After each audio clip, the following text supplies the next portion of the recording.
오늘 우리에게 주시는 하나님 말씀은 사도행전 22장입니다. 17에서 21절까지만 합독하십니다. 시작. 후에 내가 예루살렘으로 돌아와서 성전에서 기도할 때에 황홀한 중에 봄에 주께서 내게 말씀하시되 속히 예루살렘에서 나가라.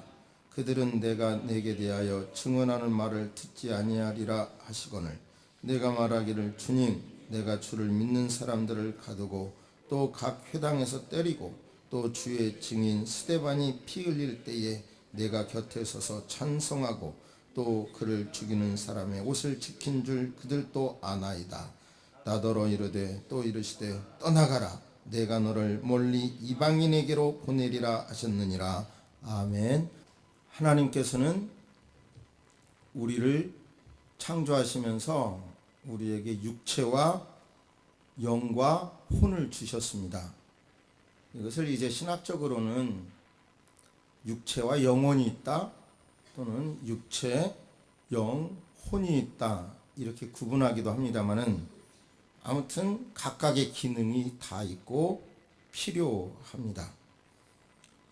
그런데 20세기는 이성을 중심으로 발전했다고 하면 21세기는 정신, 감성 중심으로 초점을 맞춰야 발전한다고 합니다. 그러니까 정신을 소중히 여기는 거죠. 예를 들어서 말씀을 드리면 일본에서 태풍이 벌어졌는데요. 태풍으로 인해서 그 사과밭에 사과가 거의 다 떨어져 버린 거예요. 그리고 남아있는 사과도 그 바람과 비에 의해서 그리고 이렇게 흔들려서 상처가 많아서 상품 가치가 없는 사과만 달린 겁니다. 이제 1년 농사를 망친 거죠. 절망에 빠진 농부들이 지혜를 짰는데 어떤 기가 막힌 아이디어로요. 오히려 태풍을 안 맞은 때보다 소득을 더 얻었다 그래요. 어떻게 했냐면 일본에도 이제 그 대입이 힘든 경쟁이 치열한데 그 사과 이름을 뭘로 붙였냐면 합격 사과라고 붙였대요. 다 떨어져도 얘는 안 떨어진 사과다. 볼품이 없어도 얘를 먹으면 합격한다. 이렇게 광고를 했더니요. 10배가 넘는 가격에도 불티나게 다 팔려버렸다고 합니다. 그러니까 어떤 물건에다가 스토리, 감성적인 스토리를 만들어서 마케팅하는 것이 현대 우리들의 광고 전략입니다. 계속 듣고 있는. 여러분 잘 아시는 그 애플사, 애플 영어로 사과가 애플이잖아요. 근데 애플사 있잖아요. 그 유명한 애플사. 그 회사의 로고가 뭔지 아십니까? 그 회사 로고가 기억나세요? 사과인데 한 입 베어 먹은 모습입니다. 사과인데. 근데 왜 그런 모습일까? 왜 그런 모습일지? 여러 가지 설이 있는데 스티븐 잡스가 사과를 좋아했다. 그리고 초창기 애플사의 그 공장이 사과밭에 있었다. 이런 말도 있고요. 또 그 퍼스널 컴퓨터의 그 설계를 최초로 한 사람이 바로 이걸 해놓고도 국가에 기여해놓고도 동성연애자라는 것 때문에 이제 어려움을 견디지 못하고요. 자기 스스로 사과에다가 독약을 주사해서 그걸 한 입 베어 먹고 죽었대요. 그것을 기념하기 위하여 그런 도구를 썼다. 이런 설도 있고요. 또 선악과를 아담과 하와께서 따먹음으로 말미암아 인류 역사가 변했잖아요. 다른 말로 말하면 인간의 지혜가 생겼잖아요. 그러므로 자기 회사의 이 컴퓨터로 말미암아 인류 역사에 대변화가 있을 것을 기대하면서 애플사를 설립을 했고 제품을 만든다는 거예요. 들어보니까 또 굉장하죠. 그러니까 지금의 우리 시대는 어떤 사건을 감동 있게 이해가 되게 스토리로 만들어내야 되는 거예요. 그렇게 해야 물건이 팔린다는 거예요. 수많은 광고가 쏟아지는데 사람들이 그 중에서 기억하는 광고는 그렇게 스토리가 있는 광고만 머리에 남는다는 것입니다. 그러면 우리도 신앙생활을 하는데 진실하면 된다 이러지만요, 우리 시대에는 진실하면 된다 여기다가 뭐가 필요하냐면 플러스 감성적인 스토리가 이야기가 필요한 시대인 겁니다. 이거를 꼭 이해하시기를 바랍니다. 저는 확실히 믿기는 2015년에 들어서기 전에 제가 2014년 연말에 하나님께 기도하면서 이거를 실천하면 새소망교회 성도님들이 신앙이 성장하겠고 우리 교회의 신앙의 색깔이 완전히 달라지겠고 이것을 잘 전달하면 한국 개신교회가 완전히 수준이 달라지겠다는 확신이 있어요. 저한테는. 그런데 그것의 내용은 이거죠. 제가 지금까지 목표하고 살아오면서 저를 견디게 한 기조가 뭐냐면 합력하여 선을 이루리라 이거예요. 감당할 시험만 주신다 또는 이 또한 지나가리라 이런 거예요. 그러니까 그런 제 믿음으로 수많은 세월의 어려움을 견뎌온 게 사실이에요.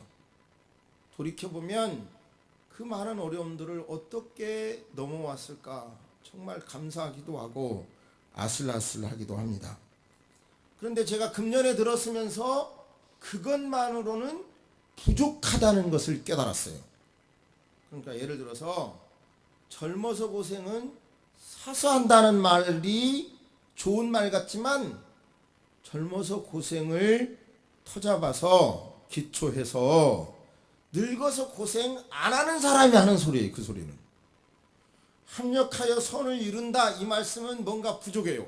계속 고난이 또 올 수밖에 없어요.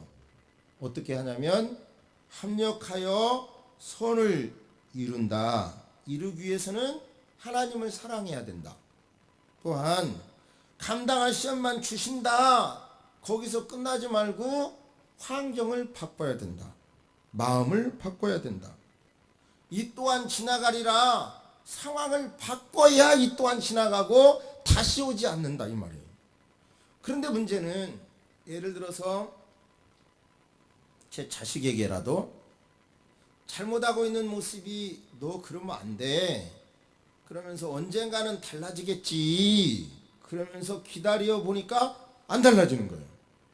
그러면 맞아. 이 또한 지나가리라가 아니라 상황을 바꿔야지. 그러면서 폼을 잡고 마음을 가다듬고 너는 다 잘하는데 이건 고쳐야 돼. 이렇게 말하는 순간 확 튀어버릴 수 있어요. 여기서 중요한 게 주고받는 사람 속에 감성이 필요한 거예요. 받아들이는 감성 이런 게 필요한 거예요. 자, 우리는 이 본문을 통해서 사도 바울께서 인류 역사에 지대한 공로를 이뤘는데 그가 저와 여러분과 똑같은 성정을 가진 사람이면서도 이런 일을 할 수 있었던 요인이 바로 지금 말씀한 스토리를 갖고 있기 때문이에요. 스토리. 그 스토리를 어떻게 사용하고 있는지, 그 스토리와 자기 자신의 태도와는 어떻게 달라졌는지, 이것을 통해서 이 시대에 들려주시는 하나님의 음성을 모두가 들으시기를 주의 이름으로 축복합니다. 본문은 잘 아시는 내용들이니까 본문을 한번 기대하면서 잠시 각자 상상하겠습니다.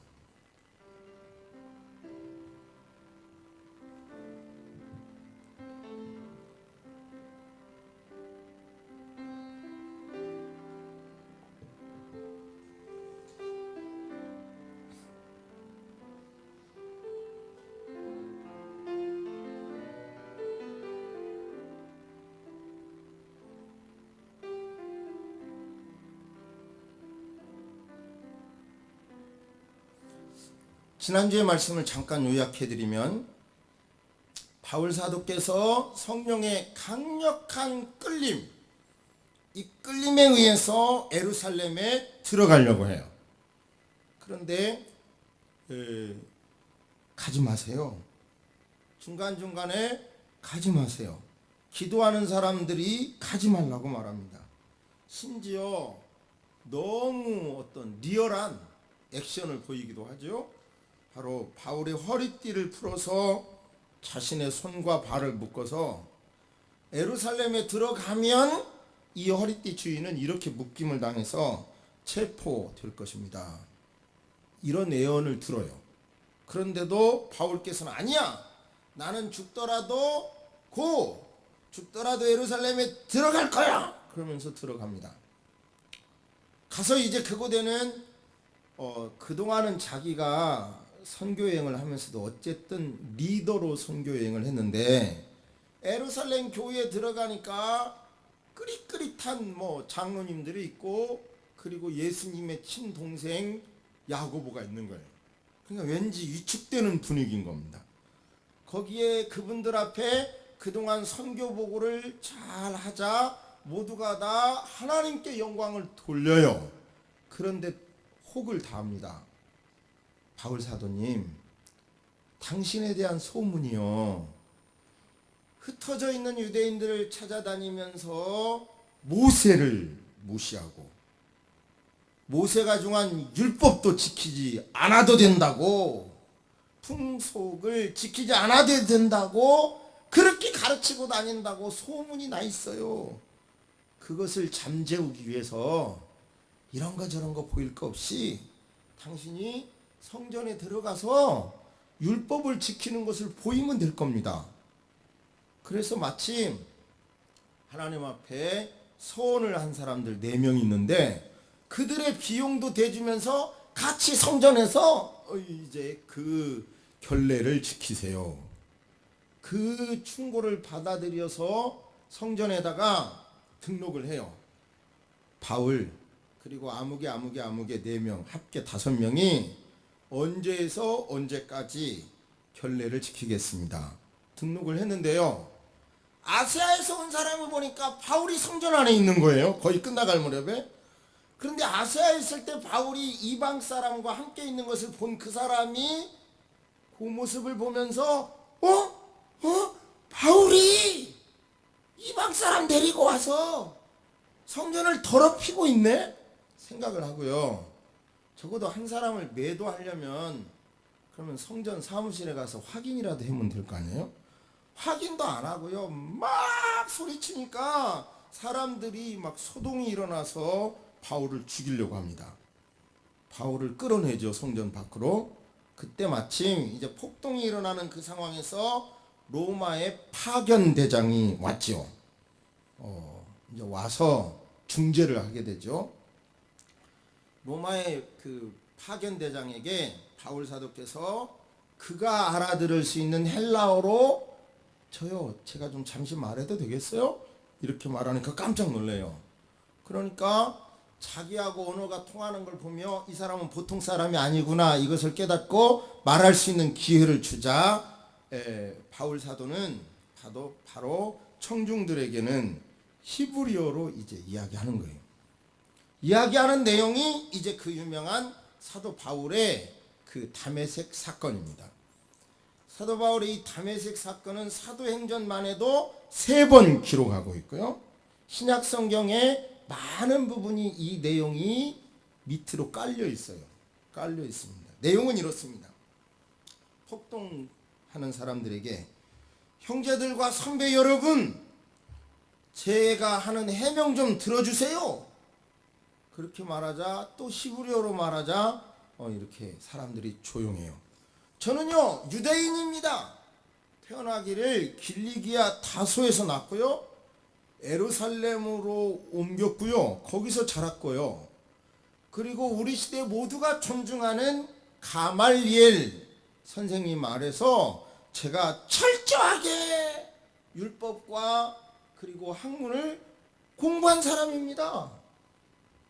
그러니까 이 가말리엘이라고 하는 것은 대단한 그 학파를 이루고 있었거든요.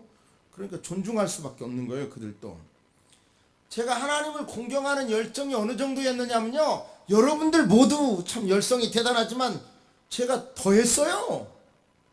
저 증인이 있습니다. 그 사제와 사내들인 공회의 의원들은 잘 알고 있어요. 저는요, 기독교 교인이라면 남자 여자를 가리지 않고 잡아서 감옥에 쳐넣거나 또는 죽이까지 했던 사람이고요. 그리고 정식으로 합법적으로 사내들인 공의로부터 위임장을 받아서 제가 다마스커스에 가서 그곳에 있는 기독도들을 잡으려고 갔었어요. 그런데요, 다마스커스에 거의 도착할 무렵 강력한 빛이 저를 비추더라고요. 그 빛에 압도당해가지고 제가 거꾸러져 버렸어요. 그때 하늘로부터 소리가 들리는데, 사울아, 사울아, 내가 왜 나를 핍박하느냐 하는 소리가 들리더라고요. 그래서 제가 주님 누구세요? 라고 물었더니 아까 말했던 그 목소리가 다시 말하기를, 나는 내가 핍박하는 나사렛 예수, 나사렛 예수다 하는 소리를 들었어요. 그래서 제가 내가 하는 행동이 잘못됐구나 하는 것을 깨닫고, 주님 제가 어떻게 하면 좋겠습니까? 라고 물었더니, 일어나 다메섹으로 들어가라 해서요. 제가 아까 그 빛에 눈이 멀었거든요. 그래서 저의 일행에 도움을 받아서 다메섹에 들어갔더니 아나니아 라고 하는 사람이 있더라고요. 그 사람은 여러분 모두가 존중하는 율법을 지키는 경건한 분이잖아요.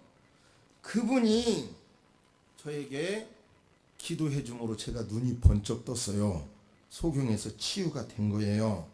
그리고 그분이 저에게 말씀하시기를, 너는 하나님의 백성 중에서 이방인을 위하여 선택받은 그릇이라는 사명을 저에게 주시더라고요. 제가 원래는요, 제 열심이 어느 정도였느냐면요, 스데반 집사 죽일 때도요, 여러분 잘 아시는 대로 스데반을 돌로 쳐 죽였잖아요. 그때도 나는 스데반 죽이는 것이 마땅하다고 찬성한 사람이고, 그리고 그를 죽이는 사람들의 옷을 지켰던 앞장선 사람입니다. 그런데 내가 다메섹에서 예수님을 만난 다음에 유대인 여러분들이 나를 이렇게 핍박하고 미워하는 것 알면서도, 그렇게 될 걸 알면서도, 내가 왕따 당할 것을 알면서도 나는 예수를 증거하는 겁니다. 이렇게 말을 하는 거예요. 자, 보세요. 바울이라고 하는 한 사람이 예수님을 만나서 유대인들의 핍박이나 자기가 속해 있던 유대인들로부터 박해가 두려워서 그냥 가만히 주저앉을 수도 있었어요. 그러나 그는 주저하지 않고 자기가 만난 예수님에 대하여 그분이 원하는 일을 행동하는 겁니다. 핍박이 있어도 행동하는 거예요. 어려움이 있다고 해도 행동하는 거예요. 거기에서 그를 통한 하나님의 역사가 있었던 거죠. 더 나아가서 바울은 이런 경험을 말씀드린 대로 사도행전에만 해도 3번, 신약 성경에는 이 다메섹에 있었던 사건을 계속해서 이야기하고 있거든요. 그러니까 요지는 바울이 바울 될 수 있었던 것은 자기가 만난 사건을 은혜롭게 누구라도 알아들을 수 있게 이야기로 전달을 했고, 그 이야기를 계속했고, 그 이야기대로 행동했기 때문에 거기에서 영성이 형성되는 거예요. 지금 이 시대에 여러 가지의 사상들이 우리를 어렵게 합니다. 우리 속에 들어옵니다. 현대의 발전된 사상일수록, 현대 과학이 발전할수록 내부에서는 지금 뭐를 찾고 있느냐면요, 감동스러운 이야기를 찾는 거예요. 이게 현대의 심리입니다. 그러니까 여러분 중에서 아직도 국제시장을 안 보셨다면 빨리 보시기를 바라고, 왜 국제시장이라고 하는 영화를 보면서 많은 사람들이 공감하느냐? 감동받고 싶은 거예요, 지금. 우리는 돈도 필요하고 뭣도 필요하지만 저와 여러분의 내면 속에서는 뭔가 내 삶에 와닿는 감동스러운 이야기가 필요하거든요. 바울의 이야기를 보면 이렇게 어려워도 예수 만나서 달라졌고 달라진 대로 살아가는 감동스러운 이야기가 있기 때문에 그를 통하여 하나님의 역사가 이루어졌고 그를 만난 사람들이 변화되는 것입니다. 할렐루야. 그러니까요, 스토리텔링, 스토리와 텔링, 이야기를 말하다에 합성하죠. 스토리텔링. 이제 제가 설교학을 전공할 때 그 설교 전달 방법의 핵심이 뭐였냐면요, 스토리텔링 시대라고 그래요. 스토리텔링. 그러니까 설교를 이야기로 해야 된다. 유진 라울이라고 하는 분으로부터 시작해가지고요, 설교도 그냥 막 외치는 설교 이거 말고 스토리로, 구수한 이야기로 해야 전달된다. 그것이 설교 전달의 큰 폼이에요. 근데 여러분요, 우리 기독교의 이야기는 바로 어떤 사건에다가 플러스 감성만 보태는 것이 아니라 바뀐 삶을 말하고요. 그러죠? 내가 바뀐 대로 살아갈 때 이것은 파워 있는 말이 되는 것입니다. 이제는 우리는 말로 세상 사람들은 우리가 믿는 예수 안 믿습니다. 우리의 뒷꼭지를 보고 달라진 저와 여러분의 모습을 보고 예수님을 보는 시대가 된 것입니다. 사울아 사울아 나는 내가 핍박하는 예수다. 어쩌란 말이냐고요. 그 소리 들었다는 게 어쩌라고요. 그 소리 듣고 변화됐고 그 소리를 이야기로 변화된 삶을 바탕으로 이야기했기 때문에 감동이 있었고 변화가 됐고 설득력이 있었고 기독교가 기독교 될 수 있었던 것입니다. 할렐루야. 저와 여러분이 그렇다면 예수 만난 경험이 없습니까? 목사님, 나도 바울만큼 강력하게 예수님 만나주시면 나도 그만큼 하겠는데요? 없습니까 정말? 이제 저와 여러분들의 이야기는 어떻게 이 시대에 풀어내야 할 것인지 각자 한번 생각해 보시기를 바랍니다.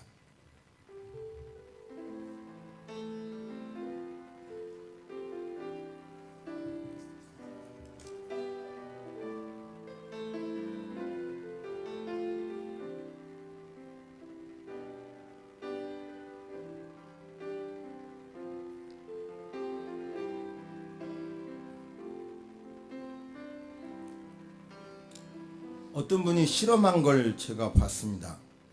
원숭이에게 땅콩을 짚게 한 거예요. 땅콩을 짚는 원숭이의 뇌가 어떻게 달라지는 것을 실험하는 거예요. 어떤 새로운 세포가 움직이는 겁니다. 땅콩을 짚을 때.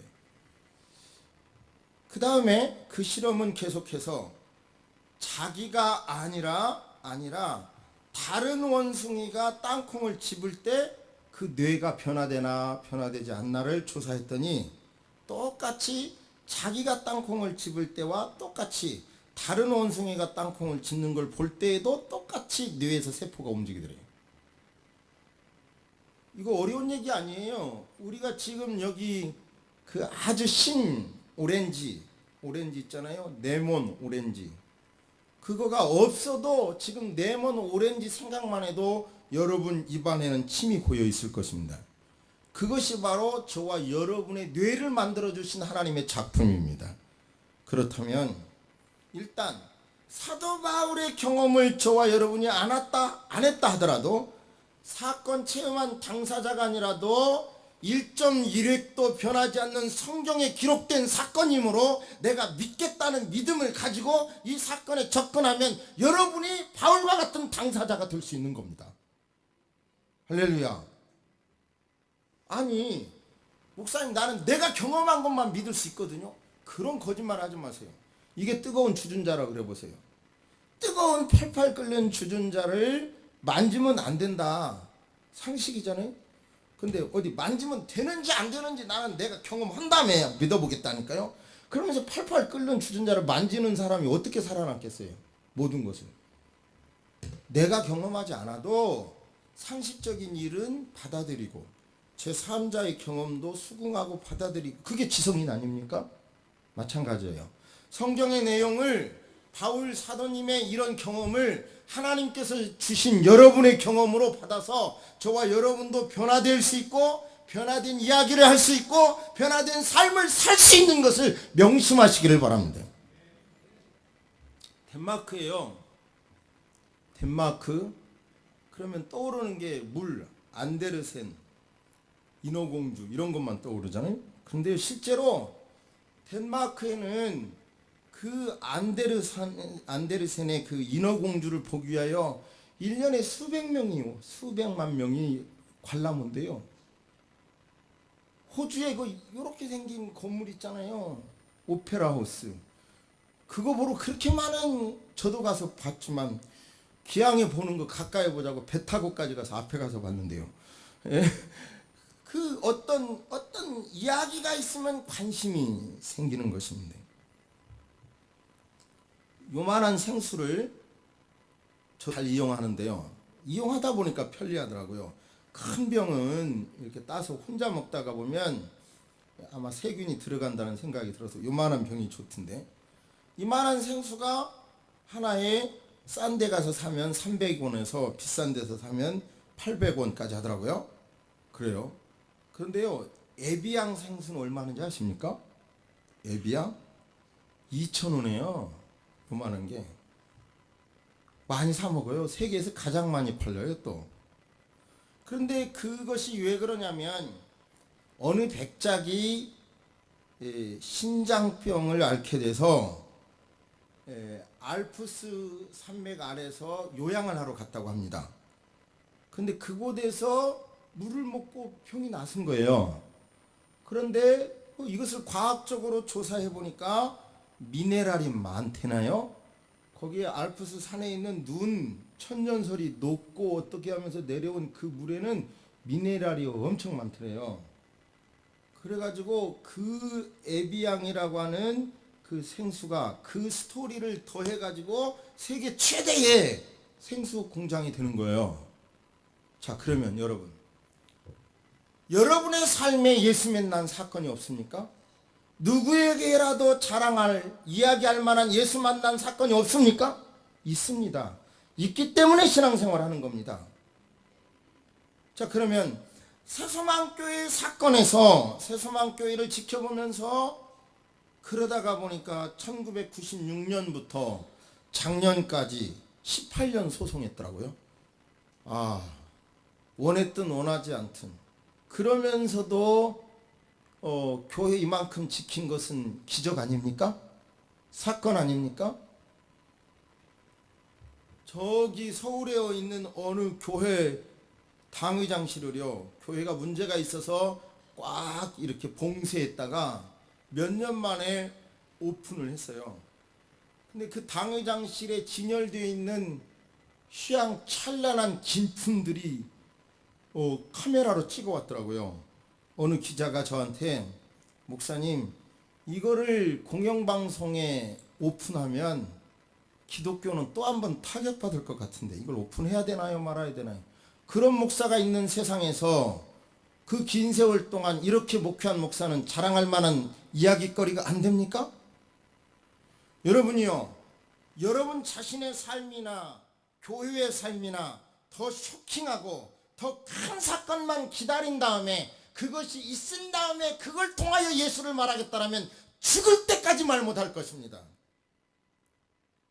작더라도 그 속에 역사하신 하나님의 은혜가 있다고 한다면 그것을 사랑을 가지고 입을 열어서 본인에게 말하고 다른 사람에게 말하는 동안 가슴이 뜨거워질 것입니다. 이제 그만 닫힌 입을 열으셔서 여러분이 만난 예수님을 은혜로운 감동스러운 이야기로 기도하면서 영감 있는 이야기로 증거하셔서 하나님의 나라를 증거하시기를 주의 이름으로 축복합니다. 제2, 제3, 제4의 바울의 역사가 지금도 일어나게 될 줄로 믿습니다. 할렐루야, 할렐루야. 수많은 사건 중에서 1%의 나쁜 것을 말할 수 있어요. 옳은 소리일 수 있습니다. 그러나 그렇게 해가지고는 죽을 때까지 천국을 못 이룹니다. 내게 주신 은혜로운 일들을 하나님의 이름으로 반복하면서 말할 때 우리를 통해서 하나님의 역사가 지금도 이루어지게 될 줄로 믿습니다. 할렐루야, 아멘. 하나님께서는 우리에게 수많은 기적을 베풀어 주셨습니다. 어찌 보면 가난 말기에서 살려주신 것보다 암을 안 걸리게 해주신 것이 더 큰 기적이고, 이런 논리가 아니더라도 우리 각자에게는 수많은 사건, 은혜를 베풀어 주셨습니다. 그런데 우리 마음은 닫혀 있어서 그것이 얼마나 큰 은혜인지 모르고 또 다른 은혜만을 구하고 있습니다. 하나님께서는 작은 것이라도 정말 촛불같이 작은 것, 아니 호롱불같이 작은 것이라도 감사할 때, 그것을 통해서 당신의 이름을 높여드릴 때, 영광스럽게 할 때 더 큰 은혜로 주십니다. 그런데 우리는 주신 은혜는 닫혀버립니다. 교회에게 베푸신 은혜도 너무 큰 것 많이 주셨건만 그것에 대한 기대감 없이 또 다른 것만 달라고 합니다. 그렇기 때문에 영원히 메마른 신앙생활을 하고 있는 것 아니겠습니까? 하나님은 우리를 통해서 영광 받으시기를 원하십니다. 우리의 입술을 통해서 당신의 이름이 증거되길 원하십니다. 그러기 위해서는 이제부터 여러분의 삶의 경험을 통하여 이야기를 만드시기를 바랍니다. 입술을 열어서 그것을 이야기하시기 바랍니다. 우리 용어로 간증하시기를 바랍니다. 그래서 더 큰 하나님을 만나시기를 바랍니다. 그런 삶을 살기를 주의 이름으로 축복합니다. 살아계신 하나님, 오늘 또 우리에게 말씀을 주시니 진실로 감사합니다. 돌이켜보면 너무 많은 은혜를 주셨습니다. 그 많은 사연 속에 하나님은 변함없이 지켜주셨습니다. 죄를 지을 때도 파멸시키지 아니하시고 하나님께서 지켜주셨고, 위기 상황에서도 건져주셨고, 죄인인데도 하나님께서 보다듬어 주셔서 여기까지 올 수 있었습니다. 그 많은 사건 얼마든지 이야기할 수 있음에도 받은 은혜 감사하지 아니하고 더 많은 것만 기대하고 있는 잘못된 구조가 개선되게 하여 주옵소서. 이제는 이미 받은 것을 내가 받고 교회가 받고 성경에서 드러난 하나님의 이적을 이야기하는 우리가 되게 하여 주옵소서. 현대 발전하는 세대 속에 감동 있는 이야기, 무엇을 깨달았으면 그것을 실천으로 옮긴 이야기를 듣고 싶어하는 이 시대에 새소망 교회가 한국 교회 앞에 이야기를 제공할 수 있게 하여 주옵소서. 성도님들이 간증 살아계신 이야기를 증거할 수 있는 성도님들이 되게 하여 주옵소서. 그렇게 살아갈 때 능력을 주실 줄로 믿습니다. 지금은 우리 주 예수 그리스도의 은혜와 우리 하나님의 놀라우신 사랑과 성령님의 감화감동 교통하심이 이제로부터 영원토록 함께 있을지어다. 아멘.